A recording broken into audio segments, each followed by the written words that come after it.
To talk to everyone about the process that I'm going through with Daniel Cramer's spiritual exercises.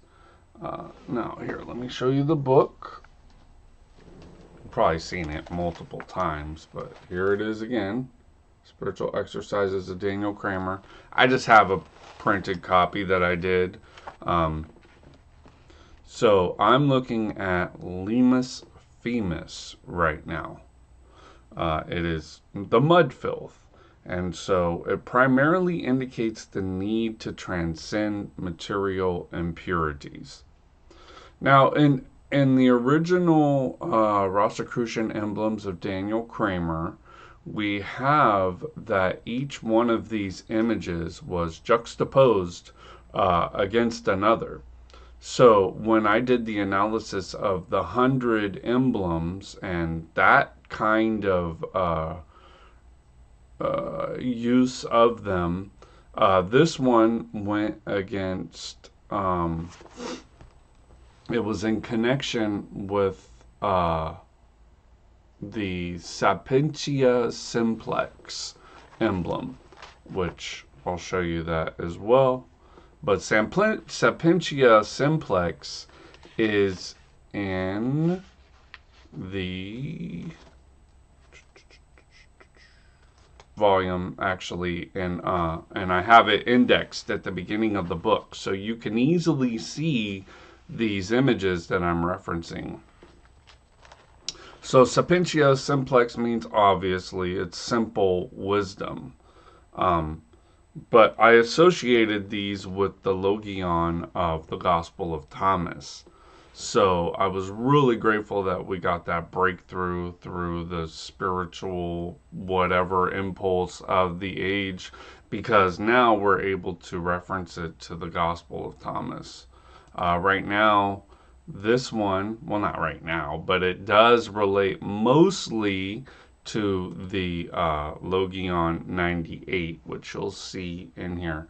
Now, I'm using what I wanted to say right now. I'm using Louis Kaiser's version of the Gospel of Thomas because I think it's the best. There is no better version out there than Lewis's. He did massive amounts of scholarly work on it. So that's the Kabbalistic words of Jesus. And it's not this book, of course, and you don't have to go buy it. If you have it, just pull it up, and you'll see that the Logion are listed there in the index. I'm going to 98, which is the one that was analyzed for this Sapentia Simplex emblem. Now, what the process is that you go through the images, you look at one that you're resonating with, and then you try to find another one that will balance that. Now, I didn't want to make the book too large and too crazy for people to get lost in, so I didn't include any tarot, alchemy, and then this other process, which I'm talking about right now, which is very important to me. But anyway, so the Logion 98 says, the sovereignty of the Abba is like a certain man who wanted to kill a powerful man. In his own house, he drew his sword and thrust it into the wall in order to practice making his hand strong enough to run it through. Then he slew the powerful man. So simple wisdom slays this worldly wisdom. It's unable to fight with it. It's kind of like a art of war tactic. If somebody is hitting you with complexity, you just get more and more simple. In the simplicity, in the closer as it is to the all, it becomes less and less the detailed reality that we're all used to focusing on. There's a saying that they taught me in the banking world, which is the devil is in the details. And how true it is. I'm drinking some coffee. The devil is in the details. The devil, or the D polarizing of the dual polarized experience that we talk about in initiatic tradition is in detailing. You're going down into the minute area of laser beam focus, which blocks out the multiplicity. I try to make the one out of the multiplicity. And the one can't be found in the multiplicity unless you found the one and you find the one in multiplicity. It's a paradox. So that is kind of what the simple wisdom is supposed to point at. Now, on the emblem, we have an owl, we have a serpent, we have the heart, we have a cross, and then we have what looks to be like a eyeball. It's an eyeball.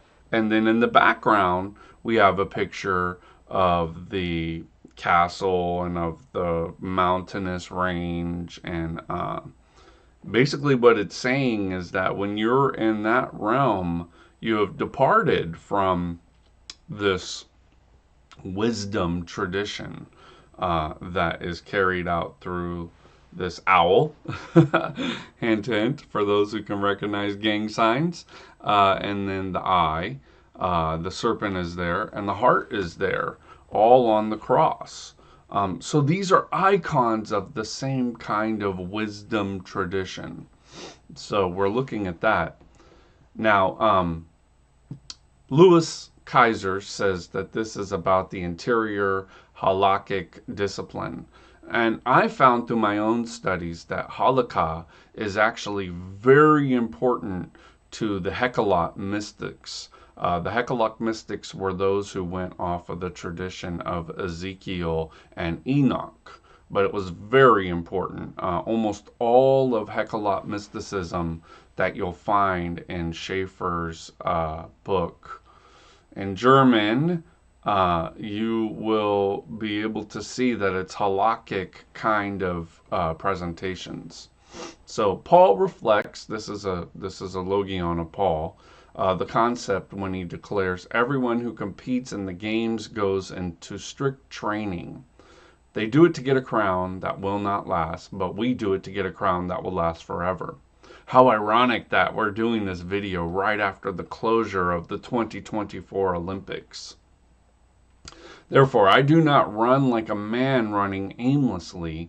I do not fight like a man beating the air. No, I beat my body and make it a slave so that after I have preached to others, I myself will not be disqualified for the prize. So, I mean, there's a very ascetic nature that you'll read in this book and Lewis's translation of the Gnostic Gospel of Thomas. The Gnostics did a very ascetic spin to it in Naj Hammadi or the Copt Gnostic traditions, which are pretty secret because they went underground. So, what I'm saying is that this is one of the ways that we can start to get to that realm. And what is the realm that we're talking about? We're talking about getting into simple wisdom, not getting into the detailed, 10,000 ways against the 10,000 ways. One of my favorite Disturbed songs is 10,000 Fists in the Air. And that's what's happening is like we're basically all coming out with a mentality that in the mud and the blood and the beer, as they say in the song of a man named Sue by Johnny Cash, we are getting stuck in the Limus Fimus and the 10,000 things in the mud of the earth. And it's okay. But if you're looking to have an experience of your heart that's in detachment from that experience, if it's caused you some pain and anguish, then you're going to have to do what Paul called the agon. And the agon is being willing to detach from this worldly consciousness into a more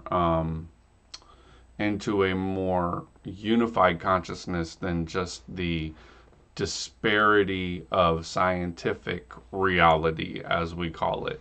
So I don't want to badmouth material progress. That's not what I'm saying. I'm saying when it comes to the individual's experience, materialism doesn't fit the bill. And that's what this balancing is saying. So, Paul's man beating the air is shadow boxing, an analogy to the swordsman in Logian 98. No, edit that. The Logion 98 would exist only if he were sword fighting with his shadow. But he is thrusting against the wall to strengthen his wrist and hand so that he will be able to pierce the body armor of the enemy with his sword, not just practicing his defensive footwork as a shadow boxer does. Thus, what he is doing is analogous to Paul's beating of his body to make it obedient to what he describes in another place as nous, or divine mind, of Christ within him. The Coptic translation has not been correctly understood. Most translate it in order to find out whether his hand would be strong enough could go through. This implies that he is just testing to see if he has the strength. But the Coptic says literally so that he would find, namely his hand would be strong to go through. This means, quote, in order to go practice making his hand strong enough to run through it. And then Lewis says, Yeshua's teaching was always to pray and not to give up. Keep on asking, seeking, knocking, always keep vigil. And it was continually to practice spiritual discipline, not to make a one-time test. So it is very important to get a tradition like this under your belt in order to be able to combat what we have to combat and deal with. So anyway, that is what I kind of wanted to go over. There's more here, of course. I mean, Louis Kaiser wrote an entire book on all of these, and each one of the Logion has about 3 or 4 pages of commentary with it. I highly suggest you to go get it if you don't already have it. It's called The Kabbalistic Words of Yeshua, or Jesus. Let me see. The Kabbalistic Words of Jesus in the Gospel of Thomas. And it's done by a biblical scholar. Louis Kaiser was a biblical scholar who graduated from Harvard Divinity School. And he did a lot of amazing things, including became a bishop of the Episcopoi Vagantes and started carrying the line of Spruitt's bishophood to the world, really. He went on a world tour and he started ordaining so many of our now independent apostolic priests and a few bishops in the synod. So I am coming to you from that tradition. I'm finally able to step into it after full circle. I did depart from Lewis a little bit, but here to say that it is a very, very good book, and I included the Logion with that book in mind into the spiritual exercises of Daniel Cramer.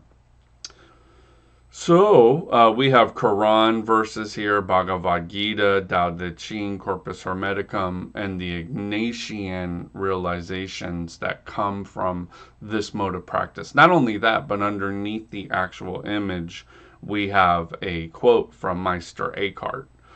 Though I didn't put all of the sources of Meister Eckhart because their sermons are they're kind of hard to go through because they're big and they're pretty disparate as far as finding one volume. I mean, you could go buy them and you'll definitely find these quotes, but Eckhart was pretty much a one-trick pony in the Via Negativa, which the spiritual exercises is based on.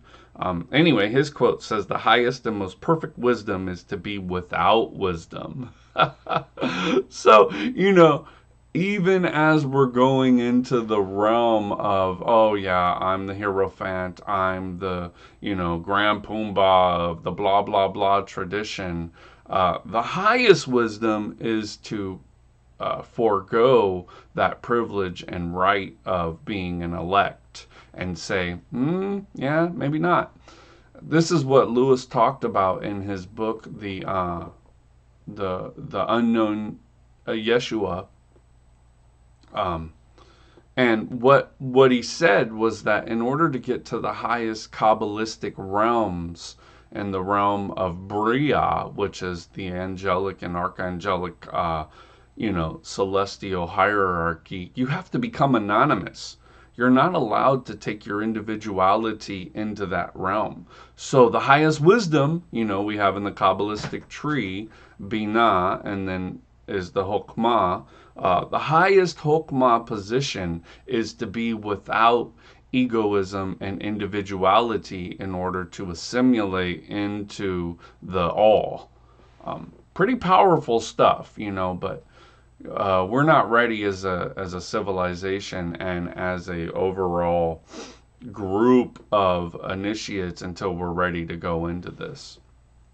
So I think this book will help you get there. And based on the subjective solipsistic experience of the individual, I think this book will help you start to locate, and me locate, which I'm using and welcoming everybody to these talks, locate this daily movement of the astrological chart and transits. So when we have these changes that are happening, you can locate where you're at in the grand scheme of things, and you can find something as an assisting word or logos, which they're called. The actual powers are called logoi, but the logos made the logoi, and the logoi are here to help us through these words of the different traditions. So I am, like I said many times, a pansophist, and this book is written primarily for priests and those who are trying to catch this vibe of the simple wisdom and go into the via negativa, where in one of our traditions of initiation, they say, we're not here to ask you who you are, because if you knew, you wouldn't be here. You wouldn't be doing this. We ask you who you think you are. So hopefully we don't think more of ourselves than we need to be good to ourselves. And I just wanted to present a little bit of that. Go pick up the book on Amazon.